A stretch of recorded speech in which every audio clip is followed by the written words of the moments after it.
दोस्तों, इस कहानी को जरा ध्यान से सुनिएगा क्योंकि ये कहानी आपके जिंदगी भर काम आएगी। नमस्कार दोस्तों, बोधि थिंक्स पाय यूट्यूब चैनल में आपका दिल से स्वागत है। बहुत समय पहले की बात है। एक छोटा सा नगर था। उस नगर में एक बहुत ही धनी सेठ रहा करता था। उस धनवान सेठ के पास कहने को सब कुछ था, किसी चीज की कोई कमी नहीं थी। उस धनवान सेठ ने अपने जीवन में बहुत बड़े बड़े मुकाम हासिल किए थे। उसने अपने जीवन में कई सफलताएं प्राप्त की थी। वह जिस नगर में भी व्यापार करने जाता, वहां पर भी उसे सफलता मिलना निश्चित था। वह अपने जीवन में कभी भी हारा नहीं था। उसका व्यापार भी खूब जोरों शोरों से चल रहा था। उसके पिताजी ने उसे ऐसी 4 बातें बता रखी थी जिसका वह नियमित पालन किया करता था और उन्हीं बातों का अनुसरण किया करता था, और उन्हीं बातों की वजह से उसका जीवन बड़ा ही सुखमय था। वह जीवन के हर क्षेत्र में सफल था। ऐसे ही काफी समय बीत गया और अब वह धनवान सेठ काफी बूढ़ा हो चुका था। अब उसे लगने लगा था कि मेरी मृत्यु बहुत नजदीक है, मेरी मृत्यु कभी भी हो सकती है। और वह जानता था कि उसका बेटा बहुत भोला है, बहुत नादान है, उसे अभी दुनियादारी की समझ नहीं है। इसलिए उसने अपने बेटे को अपने पास बुलाया और अपने बेटे से कहा, बेटा, मैंने अपने पिताजी से 4 बातें सीखी थीं और उन्हीं बातों को मैंने अपने जीवन में उतारा। उन्हीं के अनुसरण की वजह से आज मैं अपने जीवन में इतना सफल हूं, अपना जीवन सुखमय पूर्वक बिता रहा हूं। उन्हीं बातों की वजह से आज मैं इतना सुखी हूं, संतुष्ट हूं और इतना धनवान हूं। ना ही कभी मुझे कोई बीमारी हुई और ना ही मुझे कभी कोई धन की कमी हुई। और तुम देख ही पा रहे हो कि मैं इस नगर का सर्वश्रेष्ठ धनवान हूं। लेकिन आज मेरे पास जो कुछ भी है, मैं उससे संतुष्ट हूं, मैं खुश हूं। लेकिन मैं चाहता हूं कि तुम मुझसे भी आगे बढ़ो, तुम और नाम कमाओ, तुम और धन कमाओ, लोग तुम्हारे बारे में जाने, तुम्हें पहचाने, क्योंकि हमारा समय कुछ और था और तुम्हारा आने वाला समय कुछ और ही है। उस धनवान सेठ ने अपने बेटे को अपने और करीब बुलाया और उससे कहने लगा, बेटा, आज मैं तुमको दुनिया की ऐसी 4 महत्वपूर्ण बातें बताने जा रहा हूं जो मुझे मेरे पिताजी ने बताई थी, और इसी के कारण आज मैं इतना सफल हूं। यदि तुमने इन सभी बातों को अपने जीवन में उतार लिया, इनका नियमित तौर पर पालन किया, इनका अनुसरण किया, तो तुम भी अपने जीवन में बहुत धनवान बन जाओगे, अपने जीवन को बहुत सुखमय तौर पर बिताओगे। इन बातों के अनुसरण से ना तो तुम्हारे घर परिवार में कोई दुख आएगा और ना ही तुम्हारे व्यापार में कभी कोई परेशानी उत्पन्न होगी। इतना कहकर धनवान सेठ अपने बेटे को 4 बातें बताना शुरू करता है। वह कहता है, बेटा, सबसे पहली बात है काम पर छाव में जाना और छाव में आना। दूसरी बात, अपने घर के चारों तरफ चमड़े की बांड रखना। तीसरी बात, हमेशा खाने को मीठा करके खाना। और चौथी बात, अपनी पत्नी को हमेशा बांध कर रखना। इतना कहकर वह धनवान सेठ अब निश्चिंत हो चुका था। वह यह जानता था कि उसका बेटा बहुत भोला है। वह अपने पिता की बात अवश्य मानेगा और इन सभी 4 बातों को अपने जीवन में उतारे और इनका अनुसरण भी करेगा। देखते ही देखते कुछ महीने बीत गए और फिर एक दिन धनवान सेठ मृत्यु को प्राप्त हो गया। अपने पिता की मृत्यु के बाद उस धनवान सेठ के बेटे ने उन सभी 4 बातों को एक कागज पर लिख लिया ताकि वह उन्हें भूल ना जाए, और उन्हीं बातों को वह अपने जीवन में उतारने लगा। उन 4 बातों का अनुसरण करने लगा। सबसे पहली बात जो उसके पिता ने उससे कही थी, छाव में जाना और छाव में आना, तो उसने अपने घर से लेकर अपनी दुकान तक पूरे रास्ते पर एक टेंट लगवा दिया, क्योंकि उसके पास पैसा तो बहुत था और उसे कोई रोकने वाला भी नहीं था। जब भी कोई उससे पूछता कि आखिर तुमने ऐसा क्यों किया, तो वह उसके जवाब में बस इतना ही कहता कि मेरे पिताजी ने मुझसे ऐसा ही करने को कहा है। इसके बाद उसने अपने पिता की अगली बात का अनुसरण किया। उसने अपने घर के दोनों तरफ चमड़े की एक दीवार खड़ी करवा दी। इसे देखकर आसपास के लोग बहुत क्रोधित हो गए। वे लोग उससे झगड़ा करने पर भी उतर आए। कई लोगों ने तो यह तक कह डाला कि आखिर तुमने ऐसा क्यों किया, चमड़े की बाड़ तुमने क्यों खड़ी करवा दी, चमड़े से बहुत बदबू आती है और इससे हमें तकलीफ होती है, इसे आज ही निकलवा दो। लेकिन कोई उसका कुछ भी ना बिगाड़ सका, क्योंकि उसके पास बहुत पैसा था। इसलिए कोई भी व्यक्ति उसका ज्यादा समय तक विरोध ना कर सका, और उसने भी मन बना लिया था कि वह अपने पिता की सभी बातों को पूरे दिल से मानेगा। उसके पिता ने उसे तीसरी बात कही थी, खाने को मीठा करके खाना, जिस कारण वह अपनी पत्नी से हर रोज खाने में कुछ मीठा ही बनवा आता था। कभी सेवियांज, कभी हलवा तो कभी मिठाइयां। हमेशा यही सब खाता रहता। और उसके पिता ने उसे चौथी बात कही थी, अपनी पत्नी को हमेशा बांध कर रखना, जिस कारण वह हर रोज अपनी पत्नी को रस्सी से बांध कर रखता था। ऐसे ही कई दिन बीत गए और देखते ही देखते अब वह सेठ के बेटे का जीवन धीरे धीरे बर्बाद होने लगा था, क्योंकि उसने अपने पिता की सभी बातों का गलत मतलब निकाला था और वह उसी के अनुसार उनका पालन कर रहा था। देखते देखते उसका उतना बड़ा व्यापार अब ठप होने लगा था। उसके यहां पर ग्राहकों की संख्या कम होने लगी थी, क्योंकि जब उसका मन करता तब वह दुकान जाया करता और जब उसका मन करता तो वह दुकान से वापस घर लौट आता। उसका अपने पिताजी के इस कारोबार में मन नहीं लगता था। इस कारण उसके सारे ग्राहक अब उससे नाराज होने लगे थे। उसके सारे ग्राहक अब एक एक करके उस दुकान को छोड़ते चले जा रहे थे। इस तरह उसका पूरा व्यापार अब ठप हो चुका था। जिस व्यापार को खड़ा करने में उसके पिताजी ने खून पसीना एक कर दिया था, उस व्यापार को उसने कुछ ही महीनों में पूरी तरह से बर्बाद कर दिया था। अब उसका धंधा बहुत कम हो चुका था, जिस कारण वह बहुत परेशान रहता था, वह बहुत चिंतित रहता था। और इसके साथ ही उसने अपने घर के चारों तरफ चमड़े की दीवार खड़ी करवाई थी। उस कारण आसपास पर बहुत गंदी बदबू फैल चुकी थी। इसलिए जो भी उसके आसपास रहते थे उन सभी ने वह घर छोड़कर कहीं और पर अपना बसेरा बसा लिया। चमड़े की बदबू के कारण अब उसके घर में भी कोई नहीं आता था। यहां तक कि उसके मित्र और रिश्तेदार भी उस घर में आने से कतराते थे। लेकिन अब भी उसे समझ नहीं आ रहा था कि आखिर यह सब हो क्यों रहा है। वह बहुत परेशान रहने लगा था और वह हमेशा मीठा भोजन किया करता था, जिस कारण उसका वजन बहुत ज्यादा बढ़ चुका था। और इस मोटापे के कारण उसके शरीर में ना जाने कितनी सारी बीमारियों ने अपना घर बना लिया था। आए दिन उसके घर पर वेद आने लगे थे। इन्हीं कारणों से अब उसका पैसा भी इन चीजों में बर्बाद होने लगा था। और अपने पिता की चौथी बात उसने मानी थी, वह थी अपनी पत्नी को बांध कर रखता, जिसकी वजह से उसकी पत्नी उससे नाराज हो गई और वह घर छोड़कर अपने मायके लौट गई। उसने अपनी पत्नी को मनाने की कोशिश की, तरह तरह के उपाय किए, लेकिन उसकी पत्नी नहीं मानी। और वैसे भी कोई भी स्त्री ऐसे मर्द के साथ क्यों रहना चाहेगी जो उसे बेवजह ही बेबात पर बांध कर रखता हो। देखते देखते अब वह सेठ के बेटे का पूरा जीवन बर्बाद हो चुका था। ना तो अब उसके पास व्यापार बचा था, ना ही धन, ना ही उसकी पत्नी और ना ही वह रिश्तेदार जो पैसों के लिए उसके आसपास घूमा करते थे। और तो और अब उसका स्वास्थ्य भी ठीक नहीं रहता था, जिस कारण वह बहुत चिंतित रहने लगा था, बहुत परेशान रहने लगा था। उसे यह सब समझ ही नहीं आ रहा था, क्या हो रहा है और क्यों हो रहा है। इन सभी बातों को लेकर तो बहुत परेशान रहता और वह मन ही मन अपने पिताजी को कोसा करता और कहता, पिताजी, आपने तो मेरा पूरा जीवन बर्बाद कर दिया। आपकी उन 4 बातों के कारण आज मुझसे मेरा सब कुछ छिन चुका है। ना तो मेरे पास व्यापार रहा, ना ही धन दौलत, ना ही वह रिश्तेदार, ना ही मेरी पत्नी, और यहां तक कि मेरे स्वास्थ्य ने भी मेरा साथ छोड़ दिया है।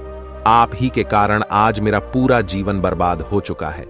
यदि मैंने आपकी वह 4 बातें ना मानी होती, यदि मैंने उन्हें अपने जीवन में ना उतारा होता, तो आज मैं एक सुखमय जीवन जी रहा होता। आपकी इन 4 बातों पर चलकर मुझे क्या मिला? मैंने एक आज्ञाकारी बेटे की तरह आपकी सारी बातें भली भांति मानी, उन पर यकीन किया, उनका अनुसरण किया। लेकिन मैं ही मूर्ख था जो मैंने आपकी उन बातों पर आंख बंद करके यकीन कर लिया। इतना कहकर वह फूट फूट कर रोने लगा। तभी उसे एक दिन पता चला कि उसके पास के नगर में एक साधु आए हुए हैं और वह साधु सभी की समस्याओं का हल बताते हैं। चाहे कैसी भी समस्या हो, वह उसका निवारण अवश्य करते हैं। यह सुनकर उसने सोचा कि चलो एक बार मिलकर देखता हूं, हो सकता है कि मेरी भी समस्या का समाधान मुझे मिल जाए। इस आशा के साथ वह उन साधु के पास पहुंचा। वहां पहुंचकर सीधा उनके चरणों में जा गिरा और जोर जोर से रोने लगा। वह कहने लगा, हे गुरुवर, अब आप ही मुझे बचा सकते हैं। मेरे पिताजी ने तो मेरा पूरा जीवन बर्बाद करके रख दिया। आज मेरी जो भी स्थिति है वह सब मेरे पिताजी के कारण ही है। मेरे पिताजी ने मुझे जैसा कहा मैंने वैसा ही किया। हमेशा एक अच्छे बेटे की तरह उनकी सारी बातें मानी, अपने सारे फर्ज निभाए। और देखिए मेरे पिताजी ने मेरे साथ क्या किया। मरते मरते भी वह मुझे गलत बात सिखा गए और उसका खामियाजा मुझे आज भुगतना पड़ रहा है, क्योंकि मैंने उनकी सभी बातों को अपने जीवन में उतारा, उनका अनुसरण किया। और देखिए आज मेरे साथ क्या हो गया। मेरा तो पूरा जीवन ही बर्बाद हो गया। मैं अब तक यह नहीं समझ पाया कि मेरे पिताजी ने मेरे साथ ऐसा क्यों किया। क्या मैंने उनके साथ कुछ गलत किया था? इतना कहकर वह उन साधु के सामने और भी जोर जोर से रोने लगा। तभी वह साधु महाराज उस सेठ के बेटे से कहते हैं, बेटा चुप हो जाओ, पहले मुझे अपनी सारी बात तो बताओ। आखिर तुम्हारे साथ क्या हुआ है? तुम इस तरह से क्यों रो रहे हो? तुम्हारी इस परेशानी का क्या कारण है? उन साधु के इतना कहने पर उस सेठ के बेटे ने पर्ची उन साधु के हाथ में रख दी जो उसने अपने पिता की मृत्यु के बाद लिख रखी थी, जिसमें उसने अपने पिता की चारों बातें लिखी थीं।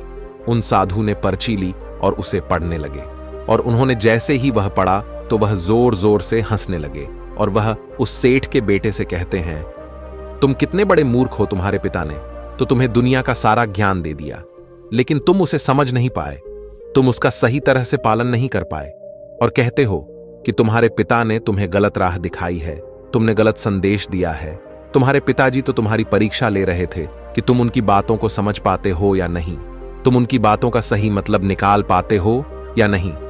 यदि वह चाहते तो इसका मतलब तुम्हें अच्छी तरह से बता सकते थे, लेकिन वह चाहते थे कि तुम इन बातों का मतलब खुद से जानो, खुद से समझो कि इन बातों का क्या अर्थ है। लेकिन अब तो ऐसा प्रतीत होता है कि मानो तुम्हारी बुद्धि बिल्कुल भ्रष्ट हो चुकी है। तुमसे बड़ा मूर्ख मैंने आज तक नहीं देखा। जिसके पास दुनिया का इतना बड़ा ज्ञान हो, वह भला इतनी बड़ी मूर्खता कैसे कर सकता है? तुम्हारे पास कोई ज्ञान नहीं है, तुमने कोई भी ज्ञान अर्जित ही नहीं किया। अगर तुम इन बातों का सही मतलब समझ चुके होते तो तुम भी अपने जीवन में अपने पिता की तरह ही सफल होते, खुश होते, और तुम्हारा जीवन सुखमय तरह से बीत रहा होता। लेकिन तुम इतने बड़े मूर्ख हो कि तुमने अपने पिता की बातों का गलत मतलब निकाल लिया। उन बातों के मतलब के बारे में तुमने सोचा तक नहीं। उन्होंने जैसा कहा तुमने वैसा करना शुरू कर दिया। यदि तुम्हें उन बातों का अर्थ नहीं पता चल रहा था तो तुम किसी ज्ञानी से मिल सकते थे, तुम उससे उस बात का मतलब निकाल लेते। लेकिन जैसा तुमने अपने पिता की इन बातों को समझा है, इसका मतलब वैसा नहीं है। इस पर वह धनवान सेठ का बेटा कहता है, हे गुरुवर, आप क्या कहना चाहते हैं? क्या मैं अपने पिता की बातों को सही नहीं समझ रहा? और वैसे भी इसमें समझने लायक है क्या? उन्होंने तो सब कुछ साफ साफ ही बताया था और मैंने उन्हें अपने जीवन में उसी तरह से उतार लिया। तो फिर मैंने गलत क्या किया है? इस पर गुरुवर एक बार फिर मुस्कुराने लगे और उस सेठ के बेटे से कहते हैं, बेटा, यह जो बातें लिखी गई हैं, इन बातों के पीछे एक गहरा अर्थ है जिसे तुम समझ नहीं पाए। इसी कारणवश तुमने यह मूर्खता कर दी और इसी कारणवश तुमने अपना पूरा जीवन बर्बाद कर लिया। लेकिन अब भी कुछ नहीं बिगड़ा, अब भी तुम्हारे पास बहुत समय है। यदि तुम चाहो तो अब से मेहनत करके भी तुम अपने जीवन में एक बार फिर से वह खुशहाली, वश, समृद्धि सब कुछ हासिल कर सकते हो। इस पर वह सेठ का बेटा कहता है, ठीक है, कृपया करके मुझे उन चारों बातों का मतलब समझाइए। आखिर उन चार बातों का क्या अर्थ है? इस पर साधु सेठ के बेटे को कहते हैं, तुम्हारे पिताजी ने तुमसे कहा था काम पर छाव में जाना और छाव में आना। इसका मतलब यह है सूर्य निकलने से पहले ही तुम दुकान पर पहुंच जाना और सूर्यास्त होने के बाद ही तुम वापस घर आना, जिससे तुम्हें दुकान पर अधिक से अधिक समय मिल पाएगा। तुम उस काम को अच्छी तरह समझ पाओगे, उस काम को अच्छी तरह से कर पाओगे, उस काम को बढ़ाने में तुम अपना दिमाग लगा पाओगे और तुम अपने काम में तरक्की कर पाओगे। लेकिन तुमने तो इसका गलत ही मतलब निकाल लिया। तुमने तो अपने घर से लेकर दुकान तक एक ऐसा टेंट लगवा दिया जिससे तुम छाव में आ सको और छाव में जा सको। अब तुम ही बताओ, क्या तुमने अपने पिताजी की इन बातों का सही मतलब समझा था? यह सुनकर वह सेठ का बेटा जोर जोर से रोने लगा और कहने लगा, हे गुरुवर, मेरी ही गलती थी। मैंने अपने पिता की इन बातों का गलत मतलब निकाला और इसी कारण वश आज मैं पूरी तरह से बर्बाद हो चुका हूं। मैं ही सबसे बड़ा मूर्ख था। मेरे पिताजी ने तो मुझे इतना महत्वपूर्ण ज्ञान दिया, लेकिन मैं उस हीरे को पत्थर समझ बैठा। आगे वह सेठ का बेटा उन गुरुवर से कहता है कि गुरुवर, दूसरी बात क्या है, उसका अर्थ क्या है? आगे गुरुवर दूसरी बात का अर्थ समझाते हुए कहते हैं, चमड़े की बाड़ करवाना। इसका अर्थ यह है कि तुम अपने घर में कुत्ता या बिल्ली पालना। जब तुम अपने घर में कुत्ता बिल्ली पाल लोगे तो यह तुम्हारे घर की चारों ओर से रक्षा करेगा, जिससे तुम्हारी धन दौलत पूरी तरह से सुरक्षित रहेगी और तुम बेफिक्र होकर दुकान पर मन लगा सकोगे। बेफिक्र होकर दुकान के कामों को समझ सकोगे और तरक्की कर पाओगे। और तो और तुम्हारे मन में कभी यह भी डर नहीं होगा कि कहीं कोई चोर आकर मेरी संपत्ति न चुरा ले। चमड़े की बाढ़ करवाने का असली मतलब यह है, लेकिन तुमने तो चमड़े की बाढ़ करवाने का मतलब कुछ और ही निकाल दिया। तुमने तो अपने घर की 2 दीवारों को ही चमड़े से पूरी तरह से भरवा दिया, जिस कारण आसपास गंदी बदबू फैल गई। तुम्हारे आसपास के पड़ोसी भी अपना घर छोड़कर कहीं और चले गए। यहां तक कि तुम्हारे मित्र, तुम्हारे सगे संबंधी भी उस बदबू के कारण तुम्हारे घर पर आने से कतराने लगे। और अब हालत यह हो चुकी है कि ना तो तुम्हारे घर पर कोई आता है और ना ही कोई जाता है। और इसी कारणवश लोग तुम्हें नापसंद करने लगे। और तुम्हारी बर्बादी का यह भी कारण है। आगे सेठ का बेटा कहता है, हे गुरुवर, यह सब तो ठीक है, लेकिन यह खाने को मीठा करके खाना, इसका क्या मैंने इसका भी अर्थ गलत निकाला है क्या? मैंने तो अपने पिता की बातों के कहे अनुसार ही हर रोज मीठा खाया और आज देखिए मेरा शरीर कितना वजनदार हो चुका है, जिस कारण मुझे अनेक प्रकार की बीमारियों ने घेर रखा है। क्या मैं इस बात को भी गलत समझ रहा था? इस पर वह साधु उस सेठ के बेटे से कहते हैं, हाँ, तुमने इस बात का भी गलत मतलब ही निकाला है। मीठा करके खाने का अर्थ यह है कि जब भी तुम्हें भूख तेजी से लगे तभी तुम्हें भोजन करना है, ना उसके पहले और ना उसके बाद। अन्यथा यदि तुम्हें भूख ना लगी होगी और तुम्हें भोजन मिल जाए तो तुम उस भोजन की कभी कदर नहीं करोगे। वह रोटी तुम्हें कभी मीठी नहीं लगेगी, फिर चाहे वह भोजन कितना भी स्वादिष्ट क्यों ना हो, चाहे भोजन कितना भी लाजवाब क्यों ना हो, तुम उसकी कदर कभी नहीं कर पाओगे, तुम उसका सम्मान कभी नहीं कर पाओगे। किंतु जब एक व्यक्ति को जोरों की भूख लगी होती है तो उसके सामने यदि तुम सूखी रोटी भी रख दो तो भी वह उसके लिए किसी पंचमेल से कम नहीं है। वह उसे प्रेम पूर्वक खाता है, उसका आदर करता है, उसका सम्मान करता है, और वह रोटी उसे मीठी लगती है।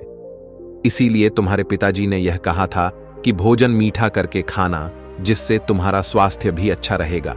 क्योंकि जब एक व्यक्ति को भूख लगी होती है और उस समय पर जब वह भोजन करता है तो वह उसके लिए एक अमृत समान होता है, और वहीं पर जब किसी व्यक्ति को भूख ना लगी हो और ऐसे समय पर वह भोजन करता है तो वह उसके लिए विष समान है, वह उसे बहुत नुकसान पहुंचा सकता है। लेकिन तुमने तो इसका भी गलत मतलब निकाला था। तुम हर रोज मीठा खाने लगे, जिस कारण तुम्हारा वजन बढ़ने लगा, और इसी कारणवश तुम्हारे शरीर में अनेक रोग ने अपना घर बना लिया और यह तुम्हें मृत्यु के करीब ले जा रहा था। इसलिए आज से जब भी तुम्हें जोरों की भूख लगे तभी भोजन करना तुम्हारे लिए अत्यधिक फायदेमंद होगा और तुम्हारे शरीर को हमेशा निरोगी बनाने में तुम्हारी मदद करेगा। और जब भी तब भोजन की आवश्यकता ना हो, तुम्हें भूख ना लगी हो, ऐसे समय पर भोजन कभी ना करना। यह तुम्हारे लिए बहुत नुकसानदायक साबित होगा। और यही तुम्हारी तीसरी गलती थी, जिस कारण तुम्हारा पूरा जीवन बर्बाद हो रहा था। आगे सेठ का बेटा कहता है, चौथी बात तो बिल्कुल साफ लिखी गई है, अपनी पत्नी को हमेशा बांध कर रखना। तो इसका अर्थ भी कुछ और है क्या? मैंने इसका भी गलत मतलब निकाला है। इस पर साधु कहते हैं, हाँ बेटा, अपनी पत्नी को बांध कर रखने का अर्थ यह नहीं है कि तुम रोज रस्सी से बांध कर रखो, बल्कि इसका अर्थ तो यह है कि जब भी तुम दोनों के बीच में कोई आपसी मतभेद हो जाए, कुछ नोक झोंक हो जाए, तो तुम अपनी पत्नी पर हाथ मत छोड़ना। जब तक एक स्त्री का पति उसके साथ रिश्ते में बंधा होता है तो वह अपने रिश्तों में बंध जाती है और वह अपने रिश्ते को पूर्ण तरीके से निभाने का हर मुमकिन प्रयास करती है। और ऐसे समय पर यदि तुम्हारे बीच कुछ नोक झोंक हो जाए, कुछ गलतियां हो जाएं, और ऐसे समय पर तुम उस स्त्री का हाथ नहीं छोड़ते तो वह तुम्हें छोड़कर कभी नहीं जाएगी। लेकिन इसका अर्थ यह भी नहीं है कि तुम अपनी पत्नी पर अत्याचार करो, बल्कि तुम्हारे पिताजी यहां पर कहना चाहते थे कि जो भी कोई व्यक्ति तुम्हारे साथ किसी रिश्ते में जुड़ा हुआ है, उसे अपने रिश्ते में इस तरीके से बांध लो कि वह तुम्हारे साथ झगड़े और नोक झोंक के बाद भी नुकसान न पहुंचा सके, वह तुम्हारे साथ कुछ गलत ना कर सके और तुम्हारा फायदा ना उठा सके। अपने रिश्तों को हमेशा बांध कर रखना, उन्हें खुला मत छोड़ना, अन्यथा वह तुम्हारे हाथ से फिसल जाएंगे। और हम में से अधिकांश लोग अपने जीवन में यही गलतियां करते हैं और अपने नए रिश्तों को कभी समय नहीं देते, जिस कारण उनका रिश्ता उतना मजबूत नहीं हो पाता और इसी कारणवश वह अपने रिश्ते से हाथ धो बैठते हैं। और यही गलती तुमने भी की।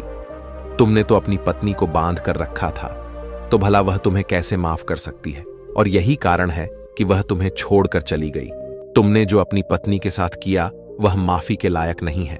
लेकिन तुम्हें अपनी पत्नी से माफी मांगनी चाहिए, क्योंकि तुमने गलत किया है। इसलिए जाओ और अपनी पत्नी से माफी मांगो, उसे वापस घर लाओ। और यही वह 4 बातें थीं जो तुम्हें तुम्हारे पिता ने समझाने का प्रयास किया था, लेकिन तुमने इन सभी बातों का गलत मतलब निकाला और इसी कारणवश तुम पूरी तरह से बर्बाद हो गए। किंतु अभी भी तुम्हारे पास बहुत समय है। यदि तुम इन सभी बातों का सही से अनुसरण करते हो तो तुम अपने जीवन में एक बार फिर से वह सब कुछ हासिल कर सकते हो जो तुमने खोया है। ये सारी बातें हमारे जीवन की पूरी परेशानियों का समाधान है। तुम किसी भी तरह से इनको देख सकते हो। यदि तुम कामयाब होना चाहते हो तो तुम्हें मेहनत करनी ही होगी। सूर्य निकलने से पहले तुम्हें अपने घर से निकलना होगा और हमेशा सूर्य के ढलने के बाद ही तुम्हें घर वापस लौटना होगा, ताकि धन दौलत को कोई तुमसे छीन ना ले। तुम्हें अपने रिश्तों को कुछ इस तरीके से बांधना होगा ताकि वह रिश्ते तुम्हें परेशान ना करें, तुम्हें तकलीफ ना पहुंचाए, तुम्हारा फायदा ना उठाए। और हमेशा एक अच्छा और स्वस्थ भोजन करना जब तुम्हें भूख लगी हो, ताकि तुम्हें जो भी सांसें मिली हैं तुम उसे खुशी खुशी जी सको। और अपने रिश्तों को हमेशा बांध कर रखना, उन्हें खुला मत छोड़ना, अन्यथा वह तुम्हारे हाथ से फिसल जाएंगे। और अपने घर में अवश्य ही कुत्ते या बिल्ली को जरूर पालना, ताकि तुम्हारा धन हमेशा सुरक्षित रहे। इन सभी बातों का अपने जीवन में अनुसरण करने के बाद तुम अपने जीवन में सब कुछ एक बार फिर पा सकते हो जो तुमने आज तक खोया है।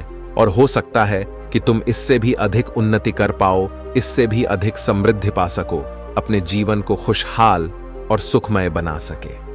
इतना कहकर वह साधु शांत हो गए और सेठ का बेटा भी अपनी सभी गलतियों को समझ चुका था। उसने उन गुरु को प्रणाम किया और वापस अपने घर लौट गया। उसने उन सभी 4 बातों को अपने जीवन में उतारा, उनका सही सही अनुसरण किया।